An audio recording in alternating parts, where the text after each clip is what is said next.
पिछले कुछ दिनों से पीएम मोदी दावा कर रहे हैं कि बीजेपी ने कभी हिंदू मुसलमान की राजनीति नहीं की है।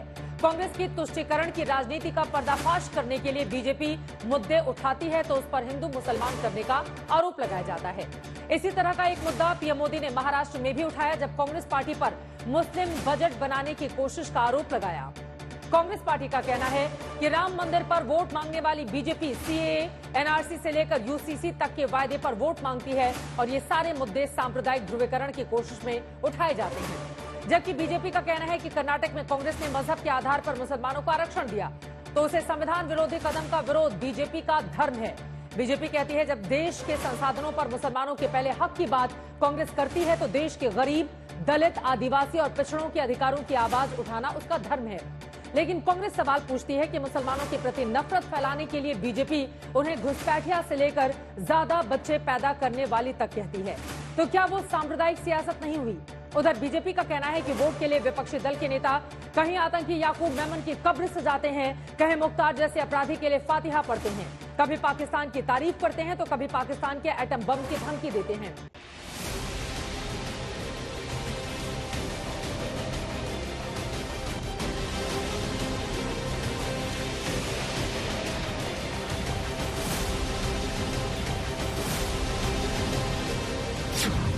बीजेपी कहती है विपक्षी वोट के लिए मुसलमानों को आरक्षण देते हैं, वोट के लिए राम मंदिर का बहिष्कार का रीत बनाते हैं, वोट के लिए पाकिस्तान की तारीफ करते हैं, वोट के लिए मुस्लिम बजट बनाने की कोशिश करते हैं, वोट के लिए आतंकी की कब्र सजाते हैं, वोट के लिए अपराधी के लिए फातिहा पढ़ते हैं और वोट के लिए मुसलमानों में संपत्ति बांट देंगे। कांग्रेस कभी भी विकास की बात नहीं कर सकती। कांग्रेस केवल हिंदू मुसलमान करना जानती है। इनके लिए विकास का मतलब है सिर्फ उन लोगों का विकास जो उन्हें वोट देते हैं। ये सिर्फ झूठ फैलाते हैं। आज तो ये हद हो गई है कि कल प्रधानमंत्री ने बोला कि मेरे पहले के सारे बयान गलत थे। वो 10 सालों से राजनीति कर रहे हैं धर्म के आधार पर।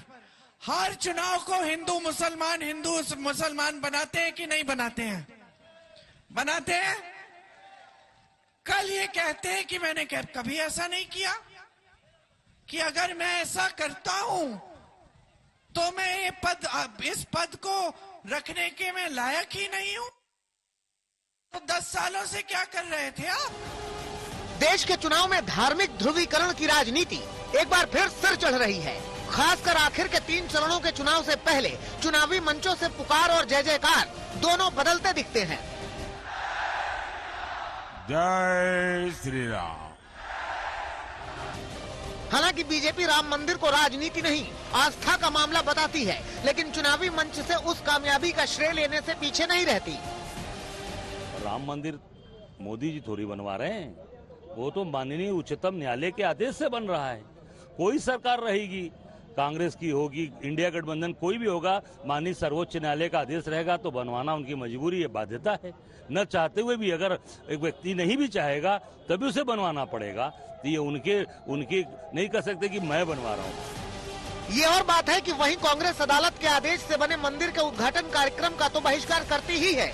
विपक्षी दलों के नेता चुनाव के 4 चरण गुजरने तक राम मंदिर के दौरे पर जाने से भी बचते हैं।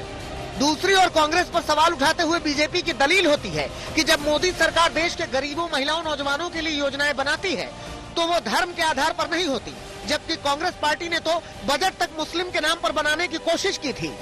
कांग्रेस और उसके साथी दलों ने क्या किया? जो डेवलपमेंट का बजट होता है उस बजट में भी दरार कर दी भाइयों। उसमें भी बंटवारा करने के लिए सोचा और उन्होंने कहा अब बजट होगा हिंदू बजट, मुस्लिम बजट। ये इन्होंने सोचा था। दरअसल हिंदुस्तान की चुनावी सियासत की रवायत ऐसी रही है कि जब तक चुनाव के वक्त हिंदू मुसलमान के मुद्दे की छौंक नहीं लगती, चुनावी अभियान के पकवानों का मेन्यू पूरा नहीं होता। और इसकी बड़ी वजह यह है कि देश में करीब 100 ऐसी सीटें हैं जहां मुस्लिम वोट नतीजों को प्रभावित कर सकता है। इसमें भी 65 सीटें तो ऐसी हैं जिसमें मुस्लिम वोट ही नतीजे तय करता है। इनमें केरल की 8, असम की 7, जम्मू कश्मीर की 5, बिहार की 4, मध्य प्रदेश की 3, दिल्ली, महाराष्ट्र, गोवा, हरियाणा और तेलंगाना की 2-2 और तमिलनाडु की 1 सीट शामिल है। हालांकि इनमें से कई राज्यों में चुनाव खत्म हो चुका है, लेकिन एक हिंदुस्तान में एक राजनीतिक भ्रम ये भी रहा है कि मुस्लिम समुदाय मुद्दों नहीं मजहबी आधार पर मतदान करता है। हालांकि आंकड़े बताते हैं कि 2009 के लोकसभा चुनाव में बीजेपी को 4% मुसलमानों का वोट मिला, जबकि 2014 के इलेक्शन में आंकड़ा बढ़कर 6% को पार कर गया और 2019 में करीब 8% मुस्लिम वोट बीजेपी को मिले, जिससे साबित होता है कि मुस्लिम मतदाता भी विकास के साथ ही खड़ा होता दिख रहा है। हालांकि 2014 में बीजेपी ने 7 मुस्लिम उम्मीदवार उतारे थे और 2019 में 6 मुस्लिम उम्मीदवार उतारे। इस बार बीजेपी ने सिर्फ 1 मुस्लिम उम्मीदवार को ही टिकट दिया है। ऐसे में विपक्षी दलों को बीजेपी पर हिंदुत्व की सियासत करने और मुस्लिमों को नजरअंदाज करने के आरोप लगाने का मौका मिलता है। दूसरी ओर बीजेपी धर्म के आधार पर राजनीतिक फैसले नहीं करने का संकल्प दोहराती है। आज तक ब्यूरो।